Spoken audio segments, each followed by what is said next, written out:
Thank you for being here on the Offsite Construction Series. I'm Audrey Grabesic, your host on Offsite Dirt. In modular construction, we are seeing this amazing involvement of expansion, not only expansion in single family, but multifamily and hopefully soon in affordable housing. We're meeting with Scott Gibson with Cubik, and Scott is this amazing entrepreneur in the land development field. And from there, we're going to learn many things, not only about affordable housing and modular construction, but also how it works through lending in that arena. Hi, Scott. How are you today? Hello, good morning. It's great Or to have you. afternoon. It's great to have you. It could be either. We don't know. Wherever you're That's at, what I'm it's the saying. So time. I figure we cover our bases. I love it. So Scott, how did you start getting into development, and then, lead us up to how Cubik started? Oh, goodness. I started doing land development approximately 16 years ago. My family has a land development consulting company and kind of learned the ropes there. Did that for a number of years. And then when the economy crashed, did a bit of a shift. And when the dust settled and started digging back out, I realized that I wanted to be a part of trying to help rebuild back communities.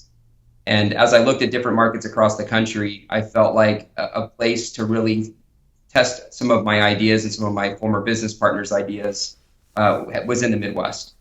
So we started buying properties here in Ohio and the general Ohio Valley area, and I've been here developing for 10 years ever since. It started off with single families and small multi-families, and then has eventually grown into doing adaptive reuse projects, so taking old commercial buildings and rehabbing them and turning them into apartments and things like that. And as much as I loved that space, I realized it just takes too much time. And there's a tremendous housing need, especially in the workforce and in the affordable housing space. And so in looking for different solutions over the last 3 years to solve volume problem and scalability problem that's inherent to construction and development, it led me to modular offsite construction. And boy, And am so I over the so last happy we met. You and I got to meet at the Denver Expo, which was super exciting. And we both just had this amazing synergy because I feel like we're really starting to see things grow. People are starting to have the conversation. And it was amazing, Scott, your background on how much you've studied and learned in modular. It's incredible. I like history and I like learning things. So it lent well to learning about this industry.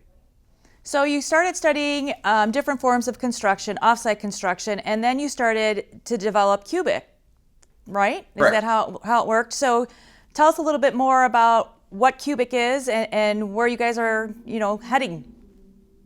So Cubik is a company we started about a year ago, a little less than a year ago, and its whole focus is primarily to solve workforce housing challenges and then develop proprietary designs within our firm that are site agnostic and manufacturer agnostic. So that allows us to be able to take our design, have it made by a great number of different manufacturers. So that gives us scale. And then it also is flexible enough that we could place these designs on multiple sites. So hence the agnostic part. It's not, we're not committed to a manufacturer. We're not committed to a site. So our designs are applicable to a bunch of different applications and sites. I love that. And I think it's brilliant. I think your flexibility, your duplication of that is exactly what we need. So in that journey, Scott, why did you start thinking about doing affordable housing? Well, one, I have a big heart and I want to help people. So the primary goal has been for the last 3 years internally, for some of the different things I've been working on as pet projects that have turned into my primary business, was to create housing solutions for people that are in the area median income space of 60% of area median income to 120% of area median income. So that's really been the impetus behind driving all of this and trying to solve those housing needs. And then over the last 5 years, especially as the economy's expanded dramatically in spite of COVID, there's even a bigger critical need for that housing. A quick second answer to that question is there are a lot of financial tools in the toolbox to help developers offset the expenses of developing the project and then constructing the project if you know how to leverage those resources. So for those viewers that may not be familiar with offsite or modular construction, basically the entire building or the project from the foundation up is built in a factory. So being that it's built in a factory, the entire box system or module, the type of construction, comes either in wood frame or metal frame. The box is actually finished from the floors to the windows to the doors, and those boxes are actually shipped to the location and then they're assembled on site. So they're either stacked, they're even, they're stitched into a specific way so that they actually make the construction of the building. And Scott, with your experience and the amount of research that you've put into this, are you leaning more towards a wood frame product or a metal frame product or both? Candidly, because of the costs and all the crazy things that we've been dealing with post-COVID, we've developed two systems. We developed a system built out of steel.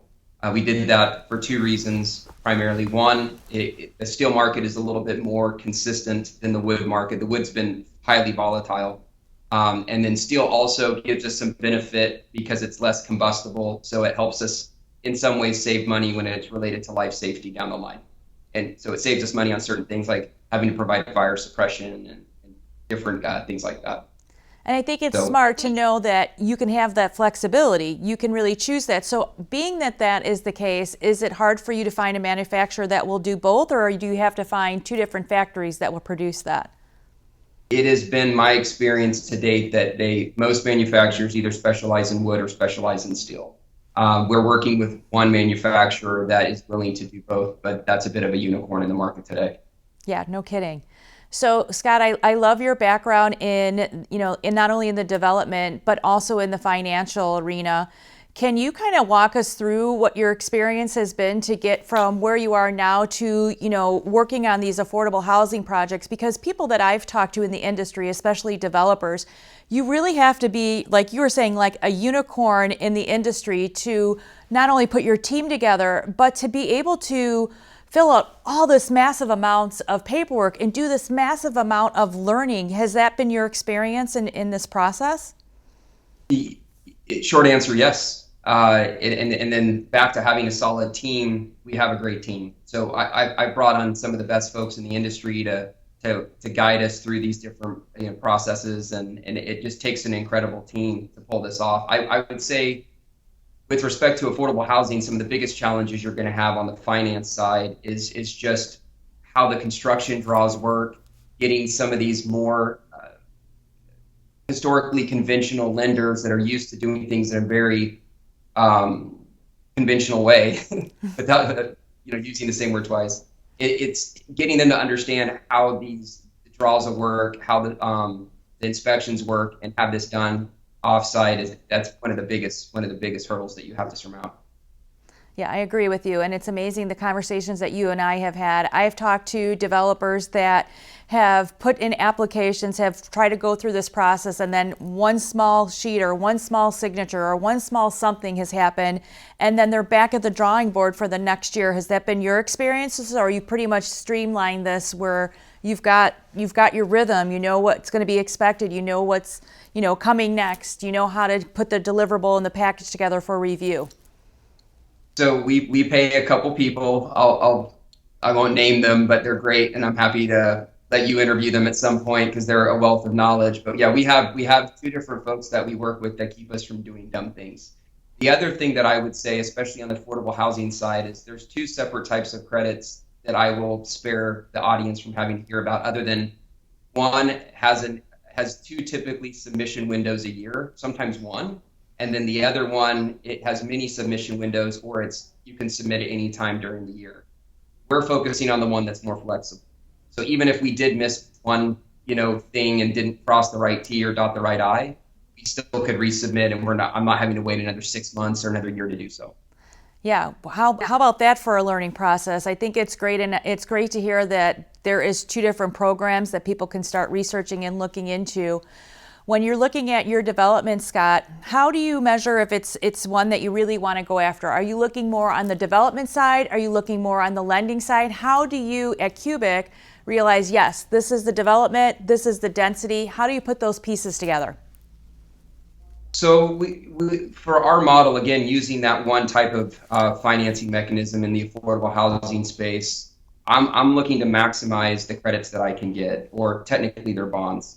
So I'm looking to be in an area that's a qualified census tract. I'm looking for communities that have some community development block grant money or have access at the county and state level to help supplement the project that we're doing. I'm looking to get land at a certain price per square foot or acre, depending on how you want to evaluate that. And then I'm looking for communities that have zoning that allows me to get to a certain density without having to do a planned urban development. So do a unique PUD submission or something like that. So we have our site selection criteria, and that is really basically so that we can hit the math we need to on the finance side. Well, I think it's great, and I think you give a lot of thought to other developers, and not only in the sense of doing the affordable opportunity, but also looking at solutions for off-site construction. And I know that you've done all this research, you've went overseas, you've seen the application. What do you think the benefits are for a developer that has done traditional build than going into an off-site type of construction form? Scalability. I mean, so for instance, this is the simplest way that I could convey scale to another developer. The design that we just submitted to the state of Ohio for an affordable housing project, we're also submitting to another division of the state of Ohio to get approved at the state level from an industrial perspective, right? Because it's a modular design. This is going to let me build this product in any municipality in the state of Ohio. So I'm only having to go in and get permits for my design, for all my site work, and some of the finish work that I'm doing on the set and stitch and things like that. Everything in between the modular builder would be doing, that permitting is all going through the state, and it lets me bypass all the municipalities.